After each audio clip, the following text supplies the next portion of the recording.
બિસ્મિલ્લાહિર્રહમાનિર્રહીમ. અસ્સલામુ અલૈકુમ. હું અશરફ મેમણ આપ સૌનો એહસાસ ફાઉન્ડેશન વતી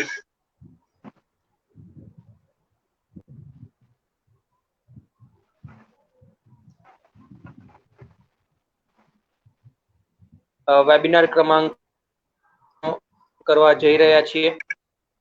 ફરી એકવાર નવા કાર્યક્રમ સાથે ઉપસ્થિત થયા છીએ.